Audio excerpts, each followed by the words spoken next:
Good evening class 9th। आज ये आपका लास्ट लेक्चर है चैप्टर 2 का। आज हम बात करेंगे फ्रैक्शनल डिस्टिलेशन की। कल मैंने पढ़ाया था आपको डिस्टिलेशन, आई होप आप सबने देखा होगा। जो फ्रैक्शनल डिस्टिलेशन है उसमें स्पेशल क्या है? दो चीजें हैं, एक वर्ड है फ्रैक्शनल और बाकी सब सेम है ना। फ्रैक्शनल डिस्टिलेशन में क्या होता है कि डायग्राम बिल्कुल सेम है, बट आपके यहाँ एक नया एक डिवाइस लगा होता है। इस डिवाइस को बोलते हैं फ्रैक्शनेटिंग कॉलम। इसको बोलते हैं फ्रैक्शनेटिंग कॉलम। दूसरी चीज, फ्रैक्शनल डिस्टिलेशन ऐसे टू मिसिबल लिक्विड्स को सेपरेट करने के काम आता है जिनके बॉइलिंग पॉइंट का डिफरेंस 25 डिग्री या 25 केल्विन से कम हो। ये ध्यान रखना बेटा, डिफरेंस पूछेगा आपसे डिस्टिलेशन और फ्रैक्शनल डिस्टिलेशन में क्या डिफरेंस है ना। तो ये कहाँ काम आता है? ये काम आता है ऐसे मिसिबल लिक्विड्स को सेपरेट करने में जिसके बॉइलिंग पॉइंट का डिफरेंस 25 डिग्री से कम हो। क्लियर है? करना क्या है, जैसे एग्जांपल देखिए आप, पेट्रोलियम प्रोडक्ट, जमीन से जब हम पेट्रोलियम को निकालते हैं ब्लैक क्रूड पेट्रोलियम आपको मिलता है पेट्रोलियम फॉर्म में। अब इस ब्लैक क्रूड पेट्रोलियम से diesel, petrol, kerosene, paraffin wax ये सब हम अलग करते हैं। इसको अलग करते हैं हम किससे? फ्रैक्शनल डिस्टिलेशन टेक्निक से। डिफरेंट गैसेस फ्रॉम एयर, अगर आपको एयर से डिफरेंट गैसेस सेपरेट करनी है then we use fractional distillation. अगर आपको एसीटोन और एल्कोहल को सेपरेट करना है, फ्रैक्शनल डिस्टिलेशन। एसीटोन का बॉइलिंग पॉइंट है 56 डिग्री सी एक्यूरेट और एल्कोहल का बॉइलिंग पॉइंट है 78 डिग्री सी। तो देखिए दोनों के बीच में क्या है? 25 डिग्री से कम का गैप है। तो क्वेश्चन ये आता है कि हमने सिंपल डिस्टिलेशन से अलग क्यों नहीं करा भैया, फ्रैक्शनली क्यों यूज लिया? सिंपल वाले से भी तो कर सकते थे। हमने वहां क्या करा था? हीट करा। जिसका बॉइलिंग पॉइंट कम है वो वेपर जल्दी बना लेगा और जल्दी वेपर बनेगी उसको कलेक्ट कर लीजिए आप with the help of water condenser separate flask में। तो लेकिन तो ये क्यों करा हमने? काम तो डिस्टिलेशन से भी हो जाता। ये इसलिए करा है, कॉन्सेप्ट ये है कि अगर आपने इसको हीट करना स्टार्ट करा मिक्सचर को, और जब आप हीट करोगे तो बॉइलिंग पॉइंट का डिफरेंस होता है कम, और इस कम डिफरेंस की वजह से इफ एनी मोमेंट अगर थोड़ा सा भी हीट अप एंड डाउन होगा तो आपको क्या मिलेगा? एसीटोन के वेपर के साथ एल्कोहल का वेपर भी ऑब्टेन हो जाएगा। तो कॉन्सेप्ट ये है इसमें कि आपके बॉइलिंग पॉइंट का डिफरेंस बहुत कम है और इतने कम बॉइलिंग पॉइंट के डिफरेंस को मेंटेन करना बहुत मुश्किल होता है। इसलिए हमें क्या चाहिए? कि स्पेशल डिवाइस चाहिए। अब स्पेशल डिवाइस क्या है? ये लगा हुआ है आपका फ्रैक्शनेटिंग कॉलम। अब ध्यान से सुनना मेरी बात, कैसे होता है वो सारा प्रोसेस वही है, पहले जनरली बता दूंगा। हम लेते हैं डिस्टिलेशन फ्लास्क में क्या? मिक्सचर। किसका मिक्सचर लिया आपने? मैं एरो निकाल देता हूं यहाँ। आपने मिक्सचर लिया किसका? Acetone plus alcohol. ये एल्कोहल है, ये एक्चुअल में आपका इथाइल एल्कोहल है, ETHYL। आप एल्कोहल लिखोगे तब भी चलेगा। अब जैसे हम हीट करना स्टार्ट करते हैं यहाँ, तो अभी अंडर कंट्रोल हीटिंग कर रहे हैं बेटा, है ना। एज वी स्टार्ट हीटिंग तो यहाँ आपको क्या होता है? एसीटोन और एल्कोहल दोनों की वेपर बनती है। मेरी बात ध्यान से सुनना बेटा, ये इंपॉर्टेंट प्रोसेस है। इसके बाद चैप्टर लगभग ओवर है। So when we start heating, vapour of acetone and alcohol both are form. अब देखिए, तो यहां जो है आपका फ्रैक्शनल डिस्टिलेशन में दोनों वेपर जाएंगी, एल्कोहल की वेपर भी और एसीटोन की वेपर भी। लेकिन ये फ्रैक्शनल डिस्टिलेशन टावर करता क्या है? ये फ्रैक्शनल डिस्टिलेशन कॉलम क्या करता है? ये क्या करता है? ऐसा लिक्विड जिसका बॉइलिंग पॉइंट कम है उसकी वेपर को आने देता है यहां, और वो लिक्विड जिसका बॉइलिंग पॉइंट ज्यादा है उस वेपर को अगेन लिक्विड में चेंज करके भेज देता है नीचे। तो क्वेश्चन अगर आ जाए कि what is the function of fractionating column, तो आप क्या बोलोगे? Fractionating column allow the vapour of liquid which is having low boiling point and not allow vapor of liquid having higher boiling point। Upside. Okay, तो fractionating column क्या कर रहा है, वो लिक्विड जिसका बॉइलिंग पॉइंट कम है उसकी वेपर को ऊपर सेंड कर रहा है, और वो लिक्विड जिसका बॉइलिंग पॉइंट ज्यादा है उसको दोबारा कूल करके लिक्विड में चेंज करके नीचे भेज रहा है। तो उससे होगा क्या, एसीटोन का वेपर यहां आ जाएगा आपका और यहां से पास होगा। बाकी कहानी आप जानते ही हो। यहां लगा हुआ है वाटर कंडेंसर, तो आइस चिल्ड वाटर क्या करेगा, वेपर ऑफ एसीटोन को कंडेंस कर देगा and will collect acetone in another beaker. Okay, अब सुन लो एग्जाम में लिखोगे कैसे, तो कैसे लिखना है सुन लीजिए। Arrange the apparatus as shown in diagram। Fractionating column लगाया सब कुछ है ना। Take the mixture of acetone and alcohol in distillation flask. When we start heating the beaker then vapour of acetone and alcohol both are formed. Boiling point of acetone is lower than boiling point of alcohol. As both the vapor reach the fractionating column only allow the vapor of acetone upside, and fractionating column again change vapor of alcohol and convert into a liquid, and this liquid is sent back to the distillation flask। तो fractionating column क्या कर रहा है, alcohol को वापस नीचे भेज रहा है। After this vapor of acetone pass through the water condenser, and in water condenser ice chilled water flow। This ice chilled water do the condensation, and due to the condensation the vapor of acetone convert into liquid acetone which is collected easily in another beaker। ये है बेटा आपका fractional distillation process. आपके syllabus में explanation नहीं है, आपके syllabus में केवल डायग्राम दिया हुआ है बेटा, और केवल दिया हुआ है क्या, इसका प्रिंसिपल। तो प्रिंसिपल क्या है इसका, separation of two miscible liquids having boiling point difference less than 25 kelvin is done by fractional distillation process. 3 example इसके, सही है, ध्यान रखना, इंपॉर्टेंट है ना।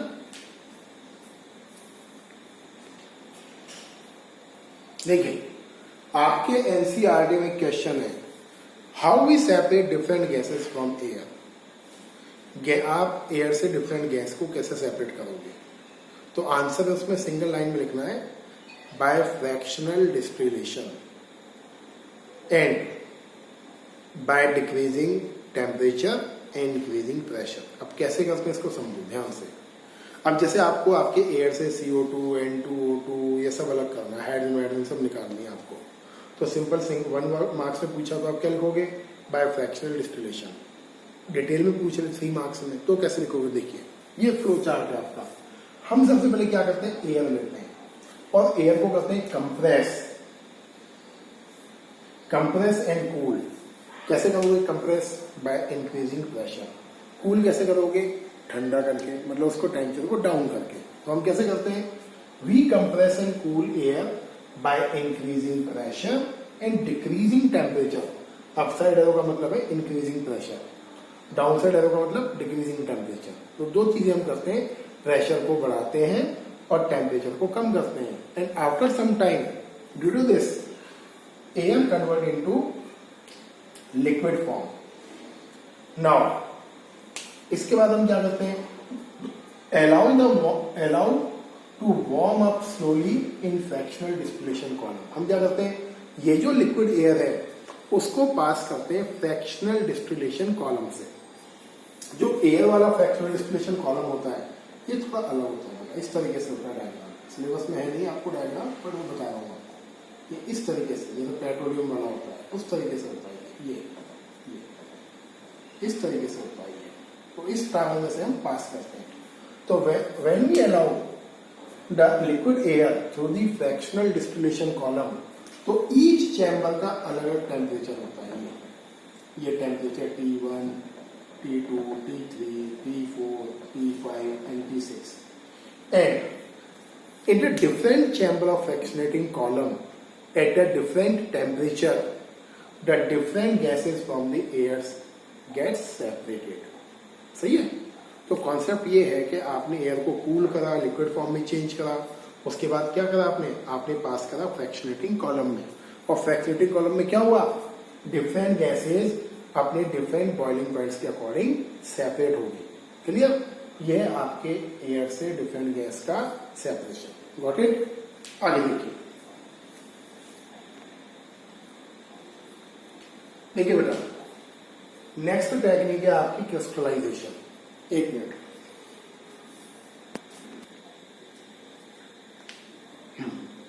तो जो आपकी नेक्स्ट टेक्निक है क्रिस्टलाइजेशन, ये क्या है, एनसीईआरटी में टॉपिक के फॉर्म में मेंशन नहीं है, मतलब हिडन फॉर्म में बीच में। आप लास्ट के पेजेस पर देखोगे थोड़ा बहुत इंट्रोडक्शन दिया हुआ है, तो मैं आपको पूरा बता रहा हूँ, है ना। क्रिस्टलाइजेशन क्या है, एक्चुअल में आपके क्रिस्टल्स को प्योरीफाई करने का मेथड है। जैसे आप NaCl क्रिस्टल की बात करो, जैसे हमको जो कॉमन सॉल्ट मिलता है, कॉमन सॉल्ट हमें मिलता है सी वाटर के इवेपोरेशन से।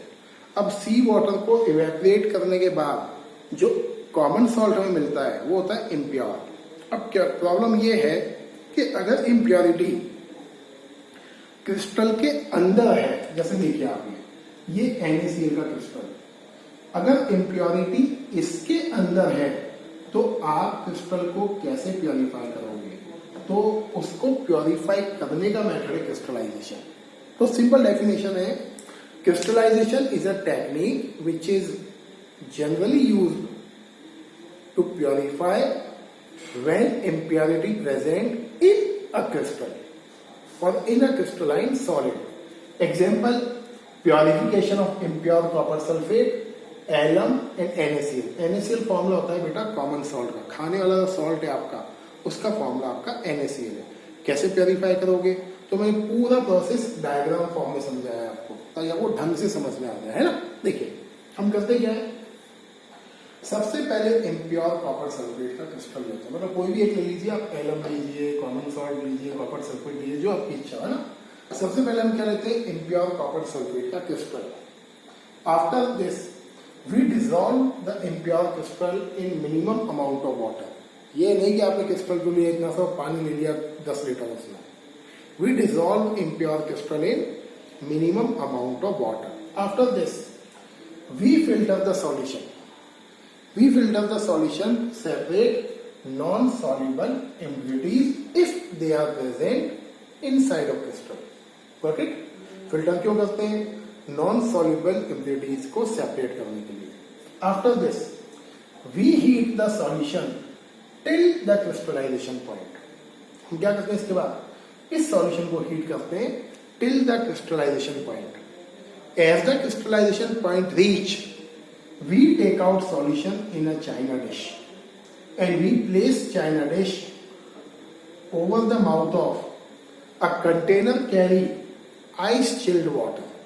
Sometimes we also use small piece of ice। ice के पीस भी आप यूज कर सकते हैं। And leave the apparatus for 4 to 5 hours।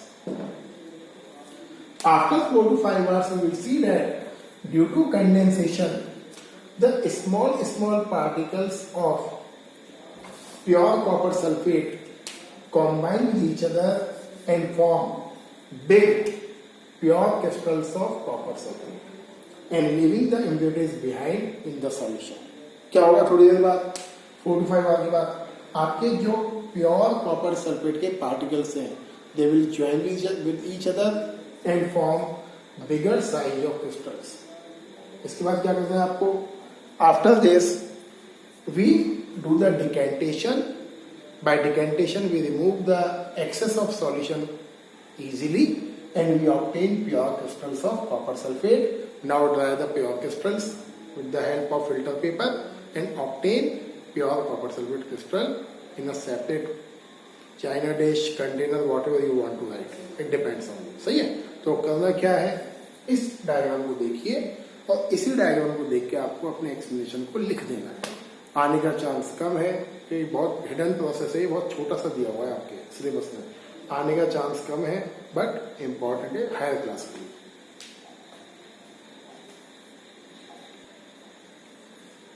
देखिए आपके एनसीईआरटी में एक क्वेश्चन है हिडन फॉर्म में, crystallization is better than evaporation by, मतलब क्रिस्टलाइजेशन टेक्निक इवेपोरेशन से अच्छी क्यों है? क्योंकि क्वेश्चन आता है माइंड में हमारे कई बार कि अगर आपके पास इम्प्योर कॉपर सल्फेट है तो उसको वाटर में डिजोल्व कर दो पहले, उसके बाद इवेपोरेट कर दो वाटर को, तो वाटर के साथ क्या होगा, क्रिस्टल की इम्प्योरिटीज वाटर में आ जाएंगी and after the evaporation of water आपको क्रिस्टल ऑब्टेन हो जाएगा। लेकिन प्रॉब्लम ये है कि जब आप इवेपोरेट करोगे तो ओनली आपका वाटर इवेपोरेट होगा, impurities of crystal still remain behind, impurities थोड़ी इवेपोरेट होंगी।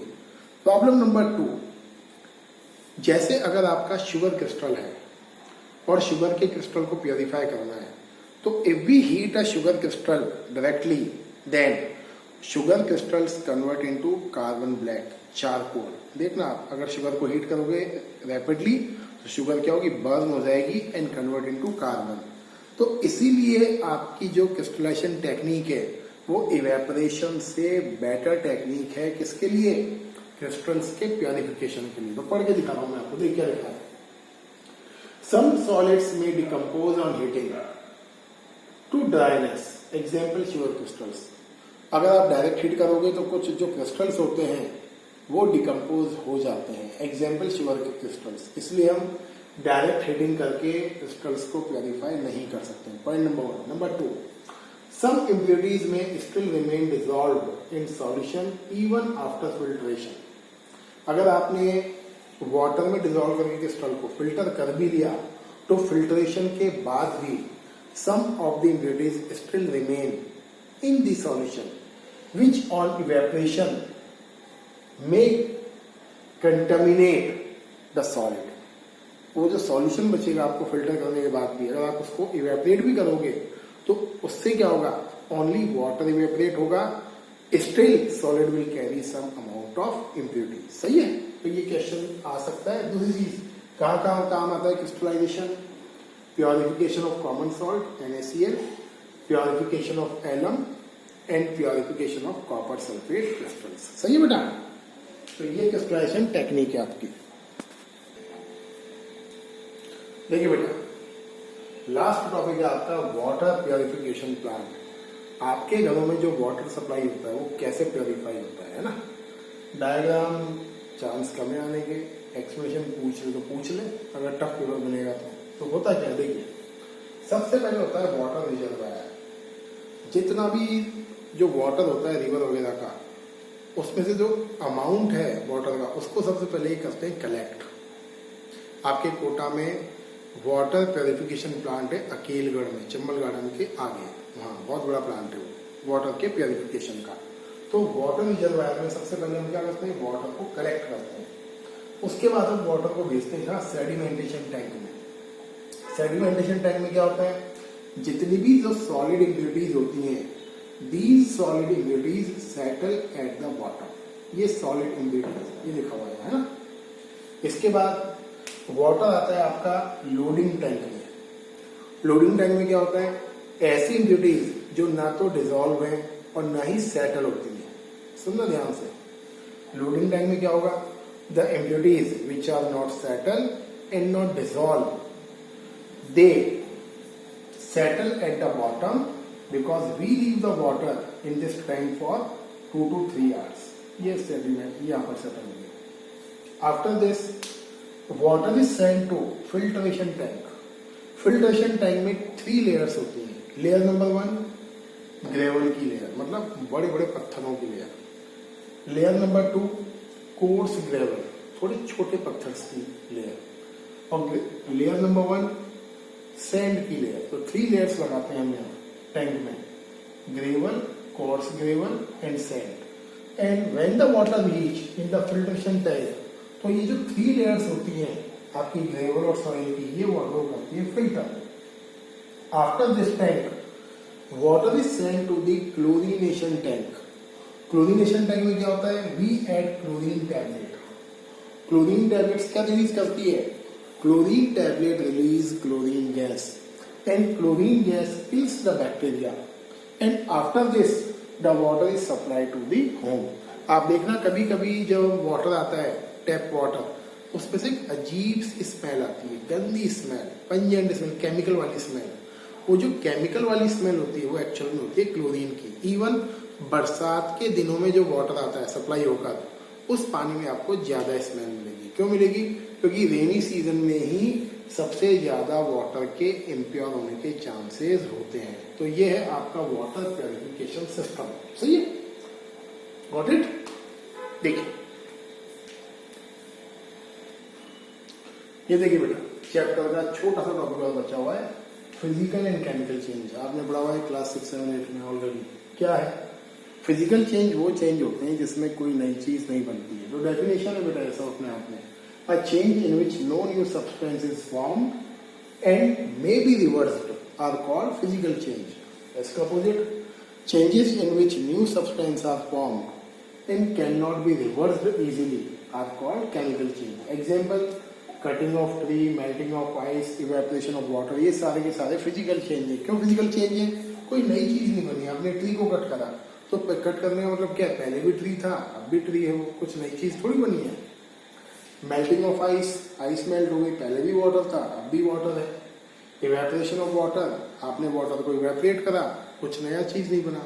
तो जहां कोई नई चीज नहीं बनती है, कोई नया सब्सटेंस फॉर्म नहीं होता है, उस चेंज को हम बोलते हैं physical change. And generally physical change को आप रिवर्स कर सकते हो। अब कटिंग ट्री को आप रिवर्स नहीं कर सकते हो, इसलिए मैंने क्या लगाया है? May be reverse. सही है? Chemical change, rusting of iron, iron पर रस्टिंग हो जाएगा, क्या हो जाएगा? ब्राउन कलर का केमिकल बन जाएगा, फेरिक ऑक्साइड। अब आप रस्टेड आयरन से दोबारा न्यू आयरन तो ऑब्टेन कर नहीं सकते। नंबर 2, बर्निंग ऑफ पेपर और वुड, केमिकल चेंज है। डाइजेशन ऑफ फूड, नई चीज बन जाएगी। डाइजेशन होने के बाद बॉडी वेस्ट बनेगा, कार्बोहाइड्रेट, प्रोटीन, विटामिन, फैट सब अलग हो जाएगा। ये क्या है? केमिकल चेंज है। एक एग्जाम्पल है burning of candle. Burning of candle physical change भी है और केमिकल चेंज भी है। अब क्यों है? When we burn candle then wax melt, तो मेल्टिंग ऑफ वैक्स जो है उस केस में वो क्या है? फिजिकल चेंज है। एंड बर्निंग ऑफ वैक्स क्या है उस कैंडल में? वो है आपका केमिकल चेंज। सही है? तो ध्यान रखना, ये चैप्टर लेंदी है। चैप्टर नंबर 2, 10 लेक्चर्स आपके लगे हैं चैप्टर 2 को कंप्लीट होने में। 2 महीने हो गए लगभग, शायद 1.5 या 2 महीने के आसपास, डेढ़ महीना हुआ है। तो ढंग से चैप्टर को पढ़िए। नेक्स्ट हम डिस्कस करेंगे इसके एनसीईआरटी के question answers. Thank you and have a nice day.